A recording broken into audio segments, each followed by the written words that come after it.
hilangnya berkah dalam rumah. Apa penyebabnya? Ma'asyiral muslimat yang dimuliakan Allah Azza wa Jalla, tentu setiap kita pasti menginginkan di dalam rumah itu ada kebaikan. Dan tidak ada yang mau di antara kita dalam rumah itu penuh dengan keburukan. Dan kebaikan dalam rumah itu tentu karena banyaknya berkah yang terdapat dalam rumah kita. Makanya ketika banyak berkah dalam rumah kita, secara otomatis rizki akan melimpah, baik rizki secara harta, rizki secara iman, rizki secara ilmu, pasangan, keturunan, dan begitu seterusnya. Ketika berkah itu muncul di rumah kita, maka semua akan kita dapati. Tetapi sebaliknya, ketika dalam rumah itu tidak ada keberkahan lagi di dalamnya, maka pasti akan banyak terjadi masalah. Suami bertengkar dengan istri, istri bertengkar dengan suami, anak pula bermasalah, ataupun mungkin rumah rusak-rusak gitu ya.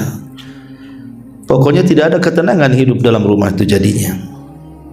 Lah apa penyebabnya? Inilah yang kita akan bahas di pagi hari ini. Sebab hilangnya berkah di dalam rumah. Ma'asyiral muslimat yang dimuliakan Allah Subhanahu wa taala, yang pertama, karena para penghuni rumah itu sudah mulai meninggalkan membaca Al-Quran. Kalau dalam rumah tidak ada yang membaca Al-Quran atau mulai Al-Quran ditinggalkan, maka Nabi SAW mengatakan, la taj'alu buyutakum maqabir. Janganlah kalian jadikan rumah-rumah kalian seperti kuburan. Kenapa demikian? Inna syaitan yanfiru minal baitil ladhi tuqra'u fihi suratul Baqarati. Karena setan itu akan lari dari rumah yang dibacakan padanya surah Al-Baqarah. Maknanya kalau kita tidak membaca surah Al-Baqarah, berarti di rumah itu banyak setannya tuh. Ya tentu bukan hanya dikhususkan dengan Al-Baqarah setiap hari kita baca. Al-Quran secara umum itu mendatangkan barakah. Makanya Allah Subhanahu wa taala mengatakan di dalam Al-Quranul Karim, wa hadza kitabun anzalnahu mubarakun musaddiqul ladzi baina yadayhi.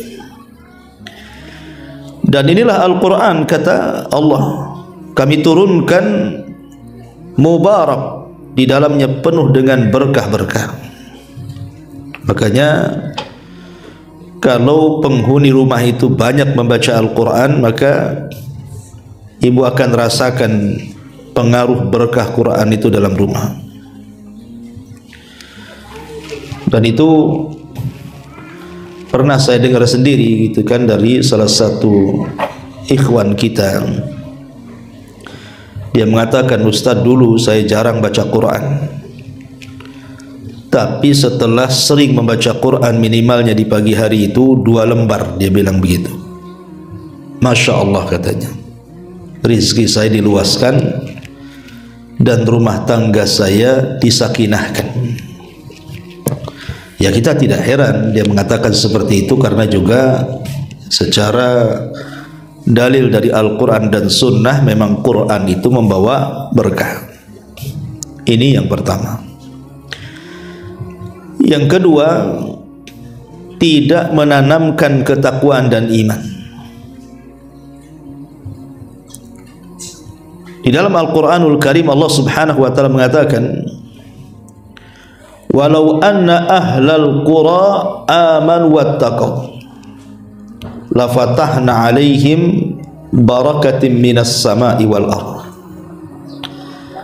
Kalaulah seandainya penduduk negeri ini mau beriman dan bertakwa, tentu kami akan bukakan kepada mereka berkah dari langit dan dari bumi. Maknanya kalau seandainya penghuni rumah itu berusaha untuk terus meningkatkan takwa dan imannya, seperti yang dilakukan Nabi SAW kepada keluarganya.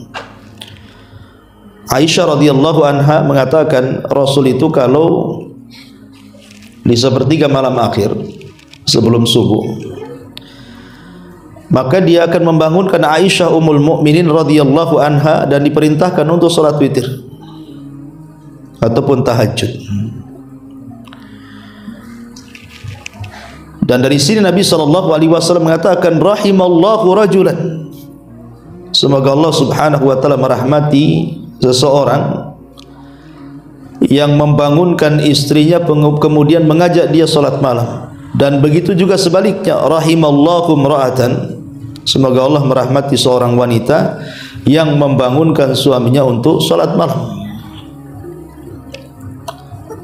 Artinya ketika kemudian ditanamkan takwa dan iman, terus meningkatkan ketakwaan dan iman dengan memperbanyak ibadah dalam rumah, maka itu salah satu bentuk turunnya berkah. Ini yang kedua. Yang ketiga, at-tasmiyatu, membaca basmalah.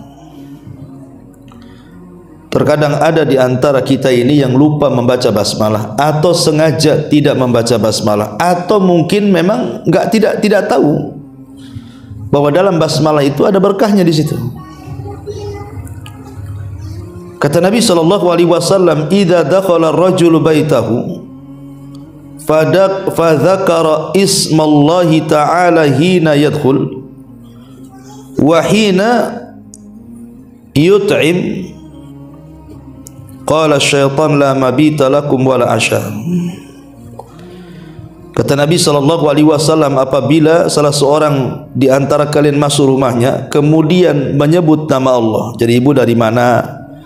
Dari pasar, dari luar masuk ke dalam rumah. Ibu sebelum melangkahkan kaki ke dalam rumah, ibu ngomong bismillah dengan menyebut nama Allah.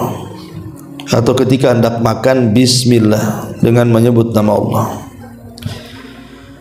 Maka kata Nabi SAW, maka syaitan akan bicara dengan teman-temannya, la mabita lakum wala asya, di rumah ini tidak ada tempat untuk kalian dan tidak ada makanan untuk kalian, pergi kalian.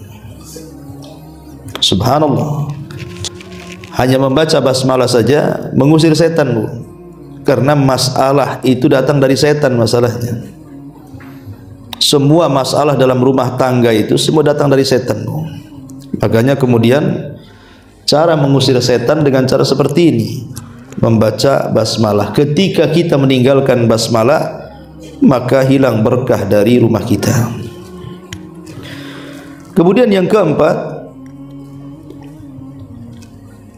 adalah jarangnya seseorang itu berbagi dalam rumah, terutama soal makanan. Nabi SAW mengatakan ta'amul itsnaini kafi ats-tsalatsa wa ta'amul tsalatsati kafi al-arba'ah. Makanan dua orang itu sebenarnya cukup untuk tiga orang, dan makanan tiga orang itu cukup untuk empat orang. Kata para ulama, apabila kita mau berbagi makanan di dalam rumah kita ini, entah dengan tetangga sebelah, entah dengan tamu, entah dengan fakir miskin, anak-anak yatim, kan gitu ya. Maka itulah salah satu yang mengundang berkah, berbagi makanan. Ini yang nomor 4. Yang nomor 5, hilangnya berkah itu karena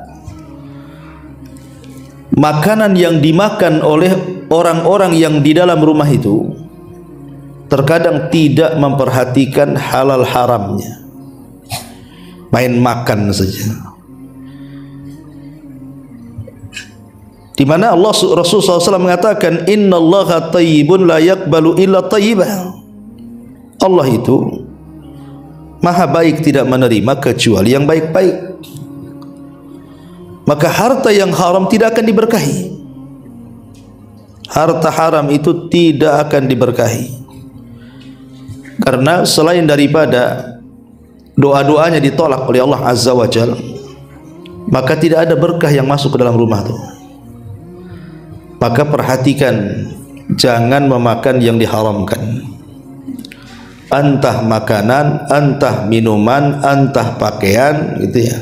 Kalau bisa dibeli dari uang yang dihalalkan. Dan ibu harus tahu pekerjaan suami. Suami ini kerja apa, kan gitu ya.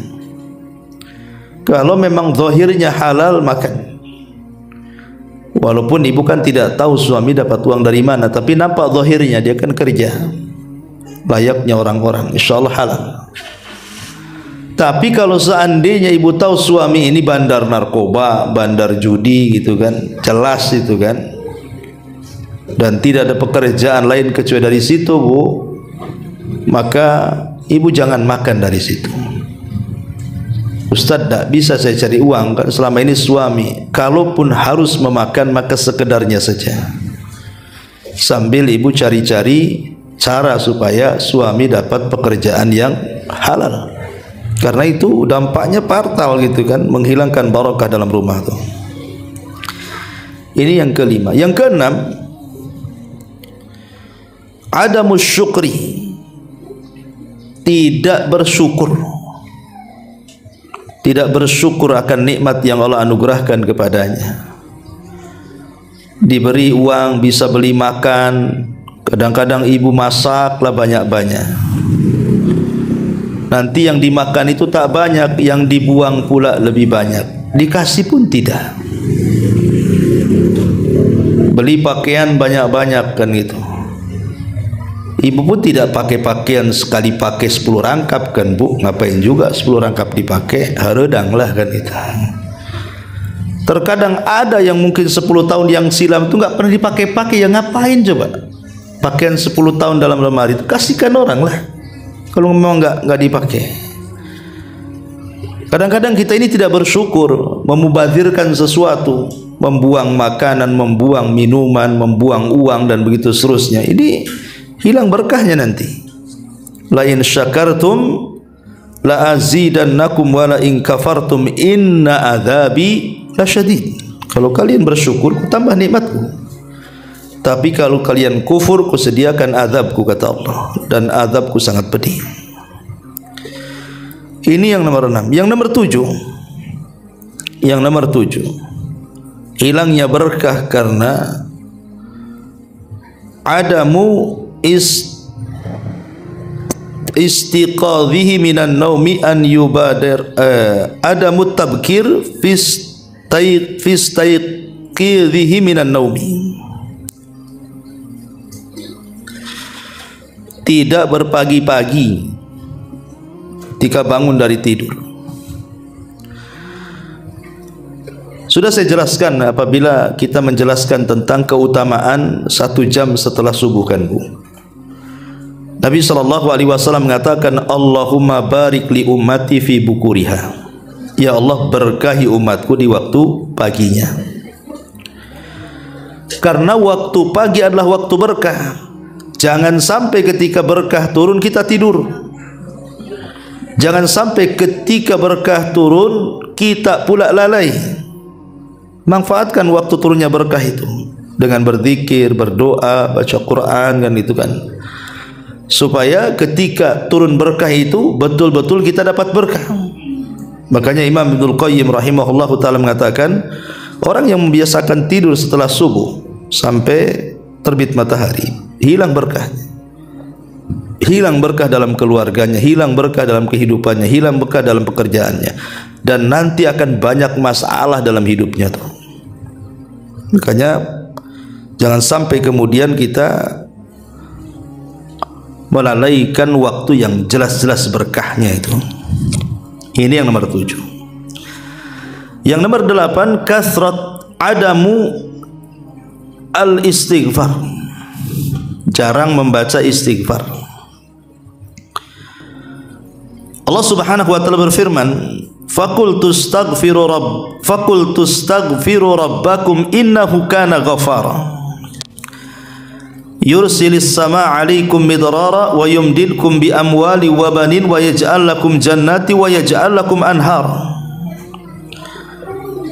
Maka aku katakan, kata Nuh kepada kaumnya, perbanyaklah istighfar kepada Rabb kalian, sebab dengan istighfar itulah Allah akan menurunkan hujan kepada kalian, akan menambah harta kepada kalian, akan menambah keturunan kepada kalian, dan Allah akan jadikan kebun-kebun dan juga sungai-sungai.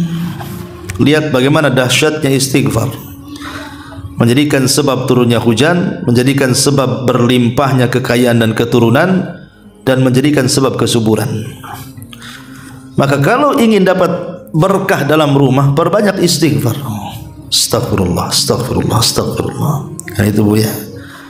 Karena istighfar sendiri artinya adalah kita meminta kepada Allah agar aib kita itu ditutup oleh Allah.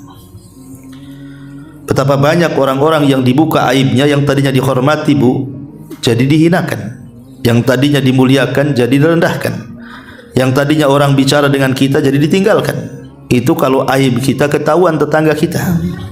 Oh, rupanya si Anu nampaknya saja pakai cadar ya, rupanya lebih dahsyat dosanya dibandingkan yang telanjang katanya. Jadi kan repot Bu ya. Jadi dengan memperbanyak istighfar itu Bu, aib-aib kita dalam rumah kita itu tidak akan ditampakkan oleh Allah. Jadi orang memandang kita itu tetap baik.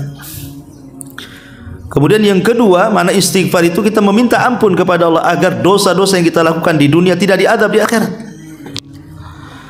Jadi istighfar itu sendiri manfaatnya besar, ya kan?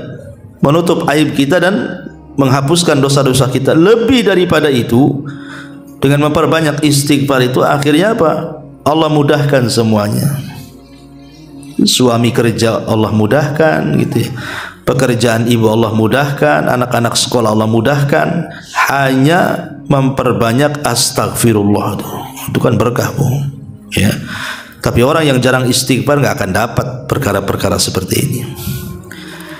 Kemudian yang nomor 9, adamu at-tawakkul wa akhdhi bil asbab. Kurangnya tawakal. Ketika orang kurang tawakal dan kurang mengambil sebab, maka susah akan turun berkah. Ketika kemudian ibu tidak pernah bersandar kecuali kepada selain Allah, suami juga sama, bersandar kepada pekerjaannya, tidak yakin dengan Allah, ini bahaya ya. Hiduplah sesuai sebagaimana keyakinan kita bahwa rizki kita sudah diatur, usia kita sudah diatur, bahagia kita sudah diatur, celaka kita sudah diatur, semua sudah diatur. Tinggal pasrahkan aja kepada Allah Azza wa Jalla. Sebab orang yang kurang tawakal biasanya rungsek hidupnya Bu. Sakit sedikit ngeluh, gaji nggak cukup ngeluh, ada masalah ngeluh-ngeluh, nggak ada bahagianya tuh nanti ya. Jadi sandarkan semua kepada Allah Azza wa Jalla, kemudian ambil sebab. Ini diantara poin yang ke-9. Poin yang ke-10, ityanul ma'asi wal muharramat. Dalam rumah banyak maksiat dan banyak hal-hal yang diharamkan dilakukan.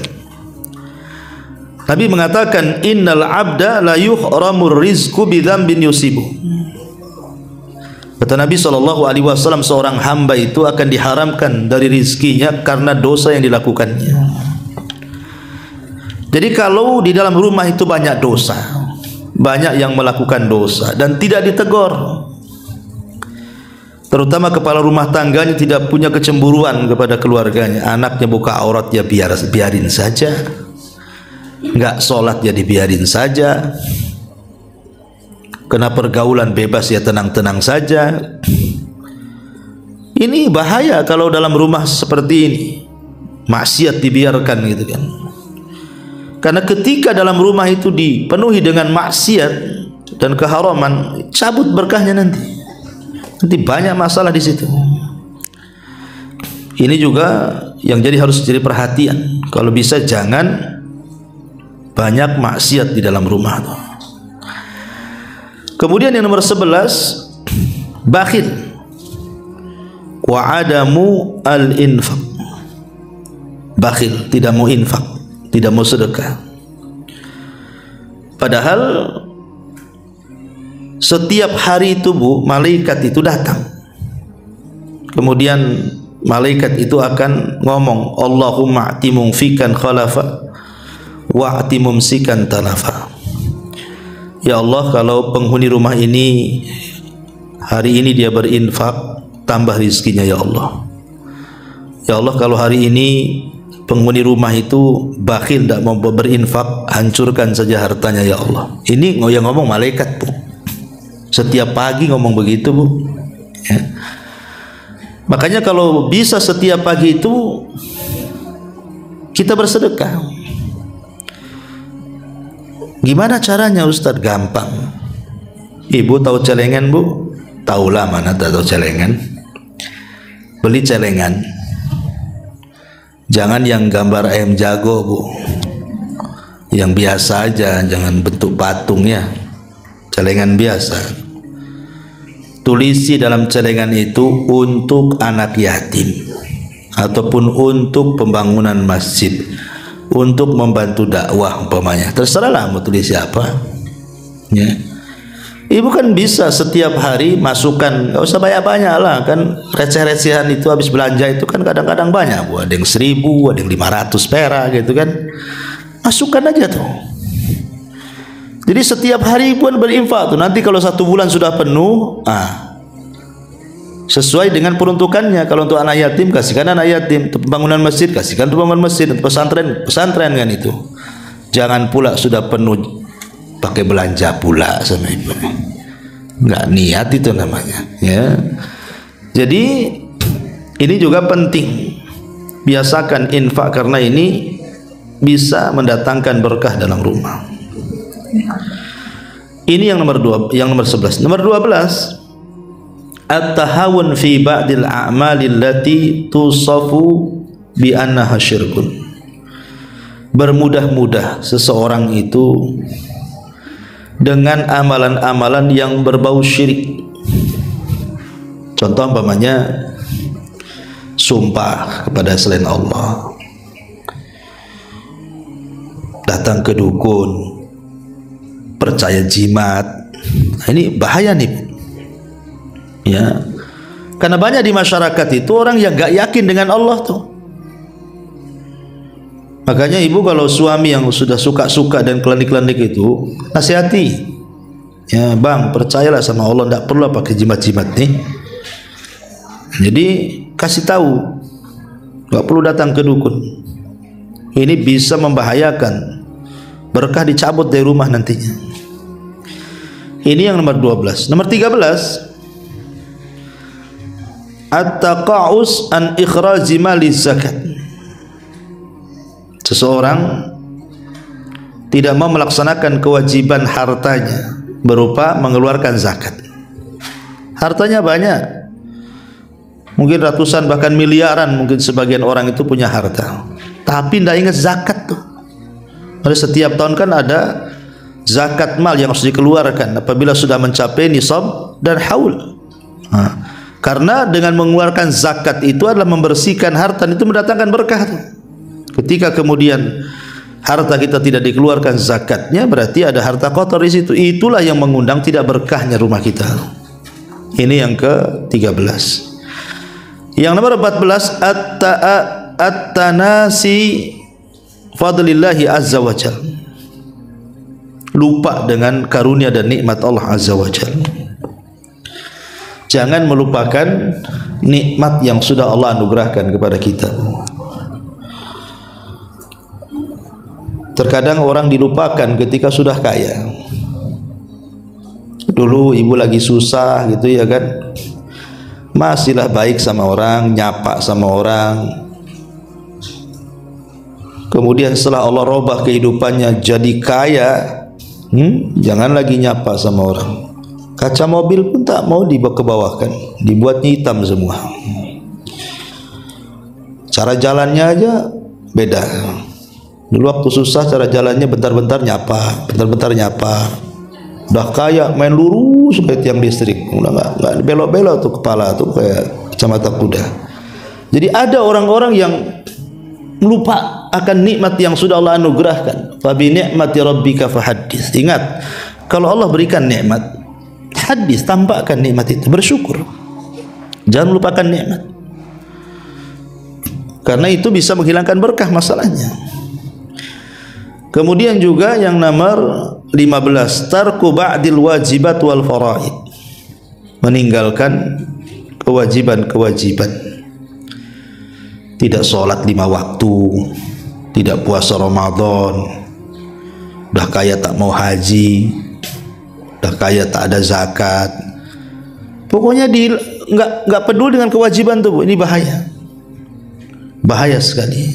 Apalagi sampai kalau meninggalkan sholat ini terputuslah hubungan kita dengan Allah. Kalau sampai terputus hubungan kita dengan Allah, aduh bahaya. Dipastikan nggak ada berkah hidupnya tuh. Karena pernah saya ceritakan dengan Bu, ketika ada seorang ibu mengeluhkan akan anaknya yang dari kecil, remaja, dewasa, sampai kemudian sekarang sudah sama-sama tua antara anak dan ibu tuh, gak pernah bahagia anaknya itu.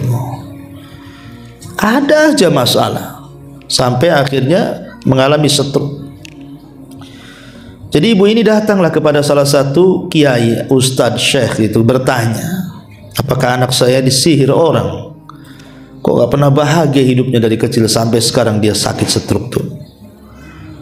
Tapi pertanyaan syekh ini berbalik tanya, sholat gak anakmu? Katanya.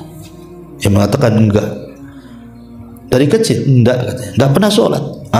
Itulah yang menjadikan anakmu tak bahagia, katanya. Anakmu tidak terkena sihir dan tidak disihir. Anakmu tidak bahagia itu karena anakmu tidak sholat. Kemudian Syekh ini mengatakan, Bu, tahu enggak apa itu sholat? Sholat itu hubungan kita dengan Allah. Ketika kita masih sholat berarti tali itu masih terhubung dengan Allah. Ketika kemudian kita meninggalkan sholat berarti putuslah tali itu dengan Allah. Ketika putus tali dengan Allah, mungkin Allah menolong kita. Talinya aja dah putus, ya.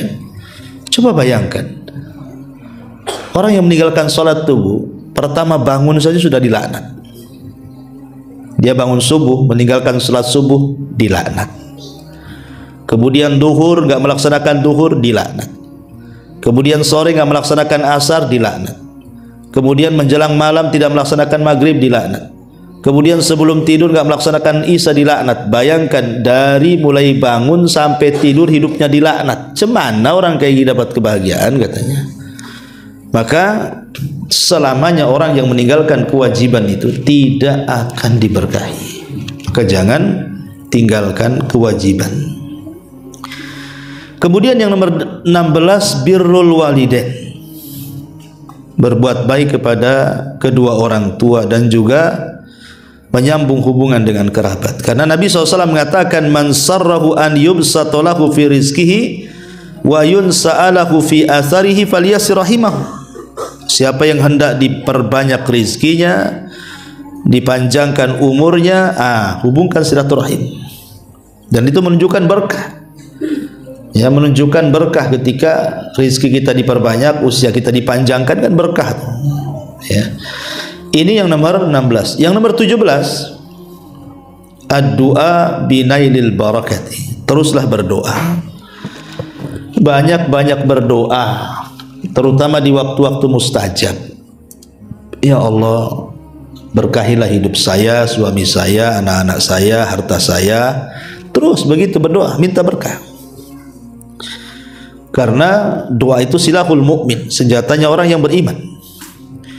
Kemudian yang nomor 18, biasakan mengucapkan salam Bu kalau masuk rumah tuh. Ustaz, di rumah nggak ada siapa-siapa, apa perlu mengucapkan salam? Perlu. Ibu dari pasar masuk rumah, tahu di rumah kosong nggak ada apa-apa, nggak apa-apa, assalamualaikum, gitu ya. Nggak ada yang jawab Ustaz, nggak apa-apa. Kalau ada yang jawab masalah nanti.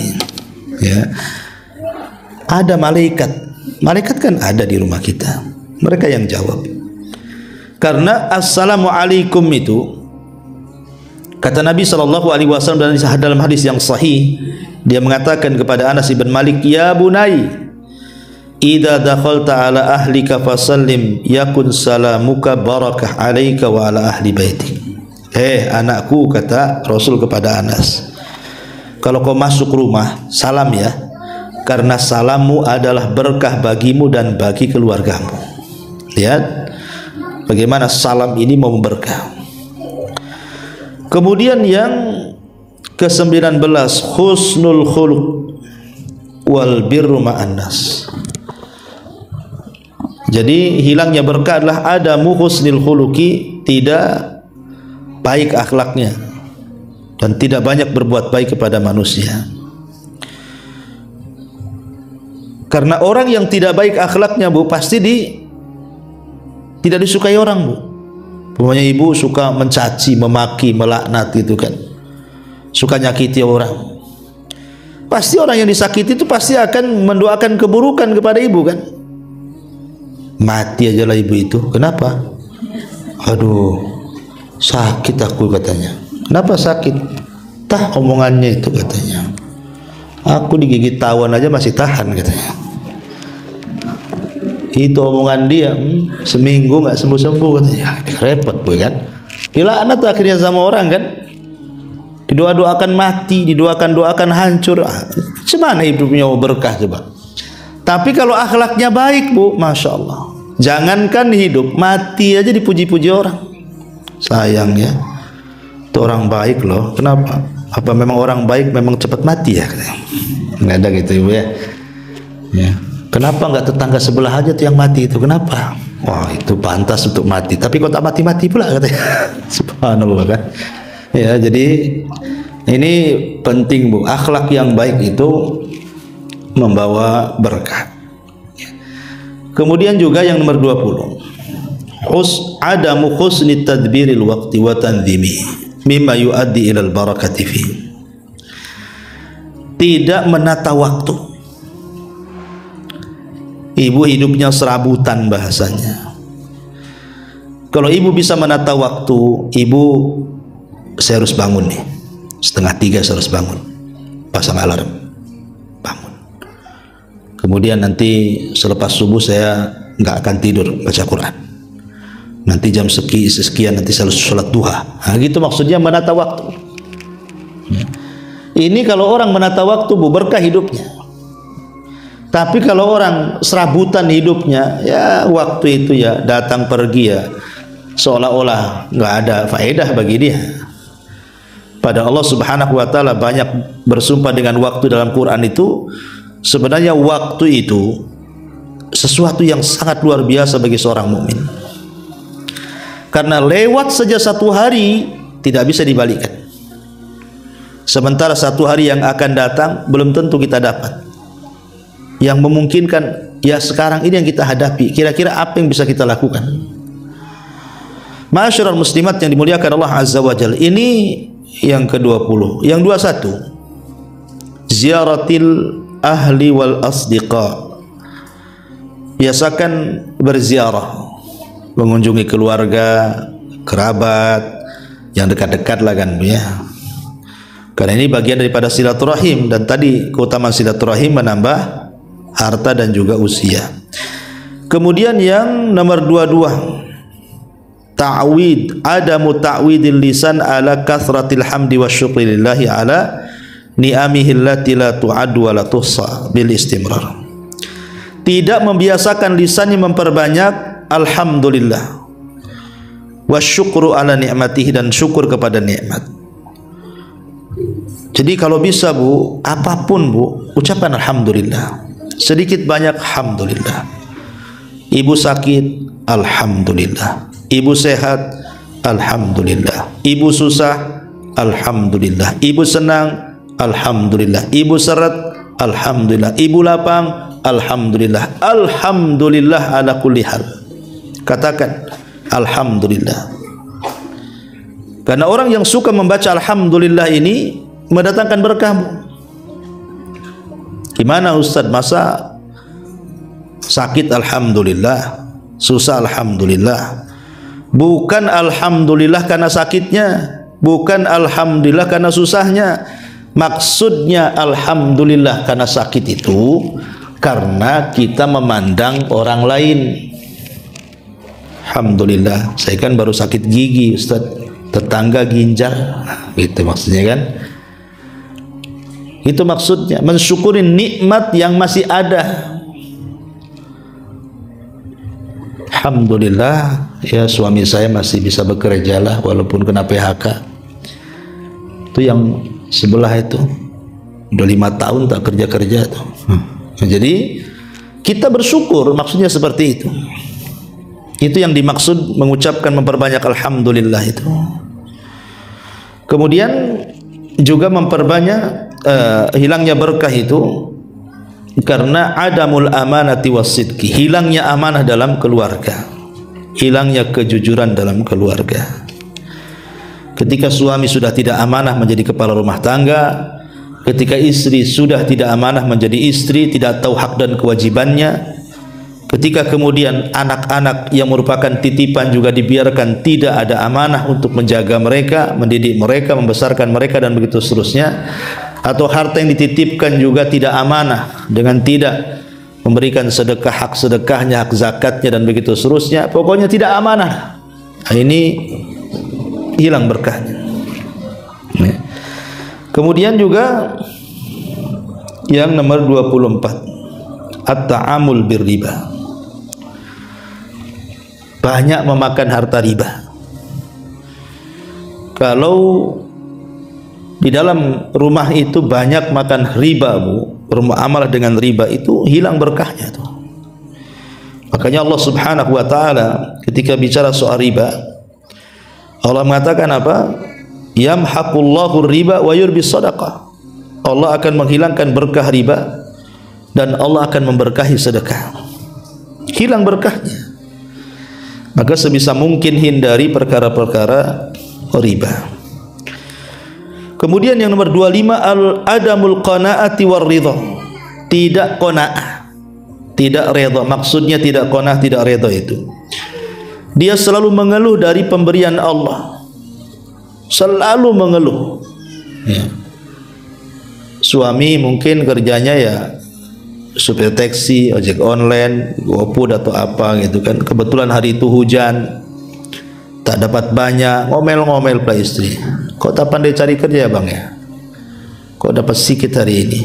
Pasti kau malas-malas. Pasti kau tidur di sana ya? Nah, itu kadang-kadang ada istri yang seperti itu. Dia tidak qanaah. Harusnya kan bersyukur, alhamdulillah lah bang, hujan-hujan pun masih dapat 10 juta. Ya kan? Harusnya kan gitu Bu, banyak bersyukur. Ini enggak kan gitu ya. Ya, kalau qanaah itu Bu, insya Allah berkah hidupnya, ditambah nanti ya. Dan redha gitu ya. Taib. Kemudian yang nomor 26, adamul qasdi wal israf, tidak hidup sederhana dan berlebih-lebihan. Ya, ada orang itu Bu, hidupnya berlebih-lebihan, kadang-kadang tidak sesuai dengan pendapatan. Makanya kenapa Umar bin Khattab radhiyallahu anhu pernah menegur Jabir bin Abdullah. Jadi Jabir ini ke pasar beli daging, lewat sama Umar. Kata Umar, kau dari mana Jabir? Dari pasar wahai Amirul Mukminin. Ngapain? Beli daging. Kata Umar, apakah setiap yang kau inginkan kau beli? Apakah setiap yang kau inginkan kau harus beli? Katanya. Jangan seperti itu. Ya. Lah ini ucapan Umar bin Khattab, apakah setiap yang kau inginkan kau beli? Ini sindiran. Harusnya ucapan Umar ini bukan kepada Jabir, tapi ke ibu-ibu harusnya. Harusnya Umar tuh ngomong begini itu ya ke ibu-ibu hari ini nih. Apa setiap ibu menginginkan sesuatu harus beli? Gitu maksudnya ya. Karena begitu ibu-ibu tuh. Apalagi dengan dunia medsos sekarang kan, Bu. Ibu itu lebih suka bertetangga dengan Tokopedia, dengan marketplace daripada tetangga sebelah kan, Bu. Karena itulah hari-hari di situ. Browsing itu aja itu kerjanya. Akhirnya setiap yang dikehendaki ya mulai berpikir tuh. Harga cocok enggak nih? Bahan dah cocok. Mulai dia pikir, nguras otak gitu kan, ngumpulin duit. Tidak semua yang kita inginkan harus dibeli. Betapa banyak sesuatu yang kita inginkan kemudian kita belinya nyesal pula belakangan. Dan pernah saya alami, Bu, dulu gitu ya. Kadang-kadang dulu waktu saya masih muda, sekarang muda juga. Maksudnya dulu waktu suka dengan sepeda motor tuh, Bu. Saya udah ada sepeda motor dulu, suka pakai sepeda motor laki-laki itu GL Pro tuh. Tahu ada motor baru, ya GL Max tuh nggak salah itu. Pada susah lah cari duit itu. Akhirnya terpaksa saya jual tukar tambah. Rupanya masih enak GL Pro, nyesel tuh. Nyesel loh, nyeselnya luar biasa waktu itu. Kenapa? Untuk apa saya beli ini? Saya pernah rasakan dulu kayak gitu kan. Jadi betul lah kata Umar bin Khattab itu. Apa setiap yang kau inginkan kau harus beli? Ya nggak harus beli kan. Lihat kebutuhannya mendesak atau tidak kan itu. Ini makanya sekarang hidup di zaman sekarang ini luar biasa. Ya. Makanya kenapa hilang berkah? Karena setiap keinginan harus terpenuhi. Padahal itu tidak mencerminkan kesederhanaan yang ada, kemudian israf berlebihan. Kemudian yang nomor 27, adamud du'a wal luju ila Allah azza wa jalla. Ya. Sedikitnya berdoa dan kembali kepada Allah Subhanahu wa taala.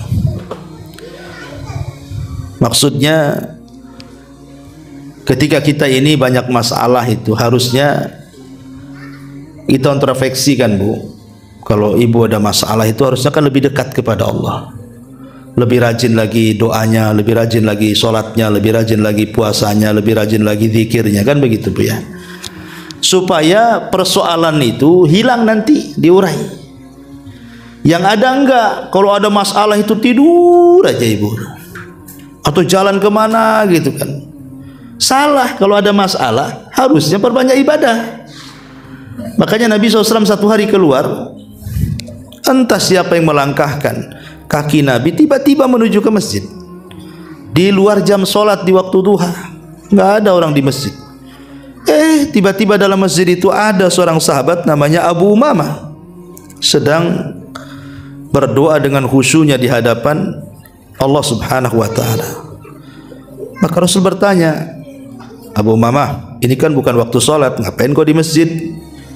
Kata Umamah, humumun lazimatni wa duyunun ya Rasulullah. Stres wahai Rasul, banyak utang wahai Rasul. Tapi lihat bagaimana Abu Umamah.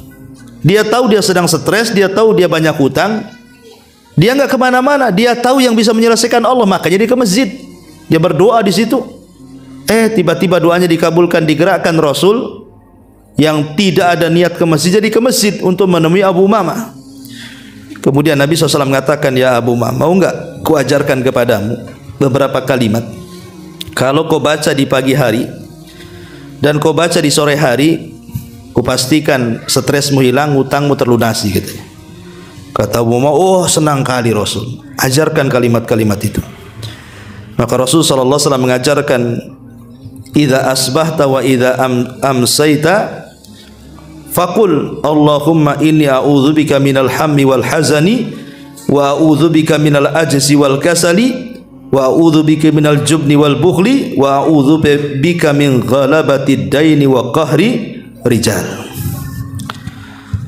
Katakan ya Abu Umamah di pagi dan sore hari, ya Allah, aku berlindung dari kesedihan dan kegalauan, aku berlindung dari kelemahan dan kemalasan, aku berlindung dari kepengecutan dan kebakhilan, aku berlindung dari dikalahkan manusia dan dari hutang-hutang.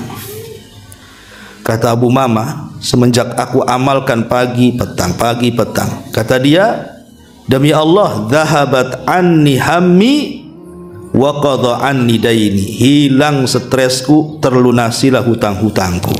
Lihat, itulah pentingnya kembali. Kalau kita lagi ada masalah itu kembali kepada Allah, rajin ibadah supaya Allah carikan jalan keluarnya, dan itu bentuk berkah. Ya.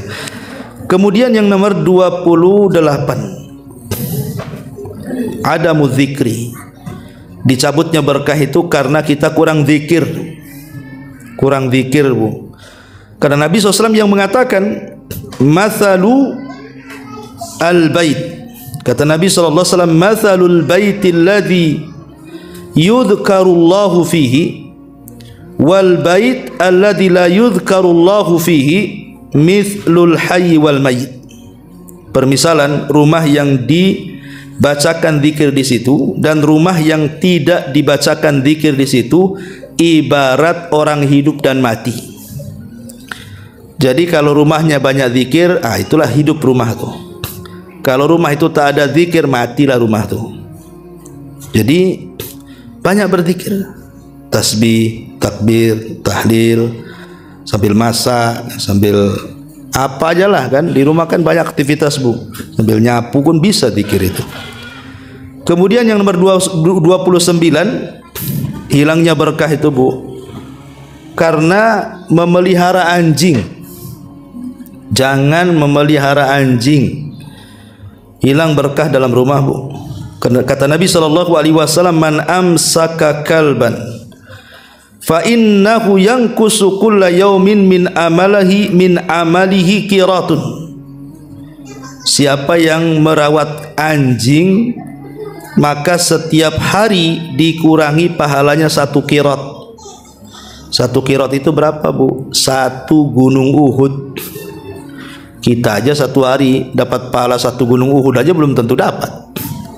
Dikurangi sudah jelas. Jadi ngapain coba memelihara anjing itu? Lucu, Ustaz. Ada anjing itu lebih lucu daripada anak saya, katanya. Lah, kok bisa pula kan? Ya. Jadi orang-orang seperti ini nggak ada akal. Ya. Buat apa melihara anjing? Kadang-kadang anjing itu, Bu, harganya gila-gilaan, Bu. Kalau anjing yang mahal itu bukan juta-juta, ratusan juta tuh kadang-kadang, Bu. Perawatannya, pesopnya, macam-macam. Coba bayangkan kalau dikumpulkan, Bu, sebulan bisa umroh tuh, Bu, daripada beli anjing tuh. Ya. Kemudian juga yang nomor 30, ta'liqus suwari fil baiti wassanam. Hindari makhluk-makhluk yang bernyawa dalam rumah itu, gambar-gambar. Ya, Bu, ya. Gambar-gambar. Ustaz, ini kan foto keluarga, simpan aja lah foto keluarga itu, nggak usah dipajang-pajang. Ya kan, bisa ditaruh di album, taruh di lemari, sewaktu-waktu mau nengok kan bisa diambil, Bu. Nggak usah dipajang-pajang. Kenapa kan itu? Karena itu salah satunya yang menjadikan malaikat rahmat yang membawa berkah itu tidak mau masuk masalahnya. Apalagi ada rumah itu sengaja, Bu, di depannya itu dibuat kayak gapura, dibuat di situ patung harimau, patung macan, patung kuda, patung semua di situ. Kan ada tuh orang yang suka patung itu, bertengger semua patung-patung di rumahnya. Ini nggak akan malaikat masuk tuh. Ya, itu nanti nggak berkah rumah kita jadinya. Kalaupun harus buat patung, Bu, jangan patung binatang. Buatlah patung itu kayak buat pohon kelapa gitu kan, atau apa, gunung-gunung tuh apa kan itu. Jangan binatang, jangan makhluk yang bernyawa, karena itu menjadikan malaikat tidak akan turun tuh, nggak berkah jadinya. Lah, ini diantara 30 penyebab banyak lagi sebenarnya, ini yang saya ringkas. 30 penyebab tercabutnya berkah di rumah kita. Ma'asyiral muslimat yang dimuliakan Allah Subhanahu wa taala. Tetapi kalau seandainya ibu ini memang diberikan nikmat oleh Allah, alhamdulillah Ustaz, kehidupan saya sih bahagia dengan suami, tidak ada cekcoknya, tidak ada pertengkarannya. Kami pun berkomitmen untuk hidup bahagia. Kami pun teruslah ibadah, ngaji, tanggung jawab sama anak-anak, harta yang kami makan pun berusaha yang halal. Pokoknya Masya Allah hidupnya enak lah bahasanya kan Bu, ya. Walaupun demikian ibu sudah berada di atas kenikmatan, maka menjaga nikmat untuk hilang itu perlu. Dengan cara apa? Lakukan 4 perkara supaya nikmat berkah yang sudah ibu dapati hari ini tidak hilang dan terus bertambah. Lakukan 4 perkara. 1, teruslah bersyukur dan mengucapkan hamdalah. 1, tetaplah bersyukur dan mengucapkan hamdalah. Yang kedua, teruslah beradab dengan zat pemberi nikmat. Beradab dengan Allah, ya, dengan melaksanakan perintah dan menjauhi larangan. Kemudian yang nomor 4, teruslah di atas ketaatan kepada Allah Azza wa Jalla. Kemudian yang nomor 3, teruslah di atas ketaatan. Dan yang nomor 4, jangan lupa bentengi nikmat-nikmat supaya tidak ada yang hasad dengan kita dengan zikir dan doa. Bentengi. Karena kadang-kadang ada tetangga-tetangga itu yang tidak suka kita senang.